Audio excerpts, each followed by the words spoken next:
Chapter 36. Now it is written, these are the offspring of Yaakov, Yosef. Yosef is the aspect of Yesod, which is the aspect of the upper righteous one, Tzadik Elyon. He is also called the small Vav, Vav Zeirah, etc. Now the explanation of these things is known regarding the matter of the verse. Yours, Hashem, is the greatness, Gedulah, and the might, Gevurah, and the glory, Tiferet, the victory, Netzach, and the majesty, Hod, for all that is in heaven and on earth is yours. The Aramaic translation of this latter part of the verse is, He unites the heavens and the earth. This is the aspect of the light of the influence of Yesod, the upper righteous one, who is called the life of the worlds. By way of analogy, one who understands the light of an intellectual concept in and of himself, but does not have the power to bring the light of this concept forth to influence it outside of himself to a recipient, behold, this is still only the aspect of the essence of this influence as it is in himself. However, one who is capable of bringing it out as an influence and revelation to recipients is called the aspect of Yesod. He is called he who unites the heavens and the earth, drawing forth influence from the influencer to the recipient. This is as stated, light is sown for the righteous, and it's stated about light, and God saw the light that it was good, just as the aspect of Yesod is called good, Tov, as in the statement, it is the nature of the good to bestow goodness specifically to another. Thus, the aspect of Yesod is called righteous, Tzaddik, and good, Tov, as stated, say of the righteous that they are good, and it states, for Hashem is righteous, he loves righteousness, that is, to revive the spirit of the humble, and as stated, Hashem is good to all. Moreover, the word Tov, good, has a numerical value of 17, i.e., Aleph He, Vav He, which are the first letters of the words of the verse Et Hashamayim ve'et ha'aretz, the heavens and the earth. That is, he unites the heavens and the earth. This is the aspect of the connection of the influencer to the recipient, as is known and as explained elsewhere. The aspect of Yesod is also called Shalom, peace, and Brit, covenant, as the verse states regarding Pinchas, Behold, I give to him my covenant of peace. This is in accordance with what is explained elsewhere regarding the difference between the innerness of Yesod of Zeir Anpin, which is Yosef, and the externality of Yesod, which is the aspect of Noach, who is also called righteous and perfect, as stated in the Zohar.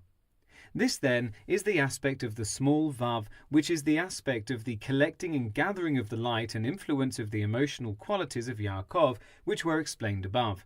This, then, is the meaning of, these are the offspring of Yaakov, Yosef. That is, the aspect of the offspring, i.e., influence of the emotions, is through Yosef specifically, which is the light that is sown for the righteous, who receives from and is thus called the 18 worlds, Chai Almin. Furthermore, it is written, the righteous man shall flourish like the palm tree and grow great like a cedar in Lebanon. For the source of Yesod of Zeir Anpin is in Yesod of Arich Anpin and Atik Yomin, which transcend the intellect. For their beginning is bound with their end, for Yesod is called the extremity of the body. It is for this reason that the principal pleasure is felt specifically at the end of the influencing, as is known regarding the matter of, and by the seventh day God had ended his work which he had done, etc. This is also the meaning of the verse, and Yosef was well built and good looking. That is, his appearance resembled the beauty of Yaakov, which is the aspect of Tiferet of Zeir Anpin, and the appearance of Yaakov resembled the beauty of Adam Kadma'ah, the primal man, which is the aspect of Arich Anpin and Adam Kadmon, etc. Now regarding the words of the aforementioned verse, these are the offspring, Eile Toledot, this refers to the aspect of the 6 directions of Zeir Anpin, each of which also includes 6, thus totaling 36, which is the numerical value of the word Eile, these are. However, there can be no offspring without an additional influence of new intellect from Abba and Ima, which is brought about by means of the maturation of Keter, Chochmah, Bina and Dat of Zeir Anpin, as previously explained. In the above, we again observe the aspect of a single hitbonenut contemplation that includes many particulars in one general point, i.e. from Yesod of Malchut of the infinite Ein Sof until the aspect of Yesod of Zeir Anpin. This is similar to the matter previously described regarding Zeir Anpin in general, which is the end of the world of the infinite. This is in accordance with what is written regarding King Solomon. He spoke of trees, from the cedar tree that is in the Lebanon to the hyssop that is in the wall. The words "from the cedar tree that is in the Lebanon" refer to the simple essential pleasure that is in the essential self of the infinite light when the desire of "I will rule" arose in his simple will. The words "to the hyssop that is in the wall" refers to the aspect of the small vav, i.e. the immaturity of Yesod of Zeir Anpin in its influencing and union with Malchut, which is called the wall. This is as stated, "Then he turned his face to the wall and prayed," etc. And likewise it states, "Pray, let us make a loft with a wall," etc., which refers to Malchut as stated in the Zohar. This then is the meaning of "the righteous man shall flourish like the palm tree," that is, he ascends to the 70 years of Adam Kadmon, and there he will grow like a cedar in the Lebanon, in an aspect of limitlessness, Ein Sof literally. This will suffice those of understanding. It is also explained elsewhere that Yosef is called an orphan from his mother, but not from his father.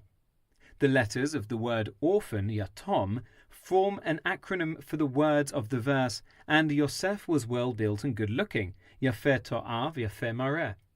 Now, the reason that he is an orphan from his mother is because the aspect of Yesod of Ima is short and withdraws and is concealed during the birth of the emotions.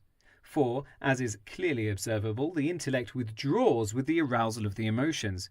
It is for this reason that it states that Bina only spreads forth until Hod of Zeir Anpin, but not until Yesod of Zeir Anpin. That is, it only spreads forth until it causes the aspect of the acknowledgement, Hoda'ah, which comes about because of the intellect.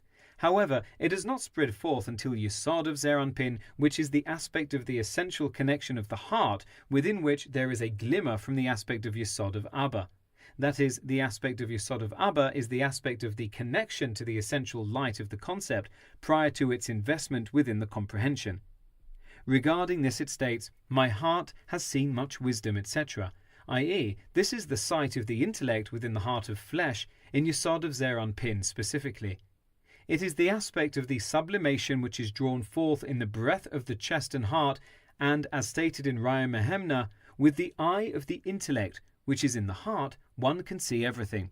This is because the Yesod of Abba is longer than that of Ima, and is drawn forth until Yesod of Zeir Anpin, even after the light of Bina is withdrawn. Thus Yesod of Zeir Anpin is called an orphan from his mother, but not from his father, etc., as is explained elsewhere at length. This is also the matter of, "These are the offspring of Yaakov," i.e. the seminal drop of Yesod of Abba, Yaakov, is the source of the aspect of Yosef, i.e. Yesod of Zeir Anpin. This will suffice those of understanding.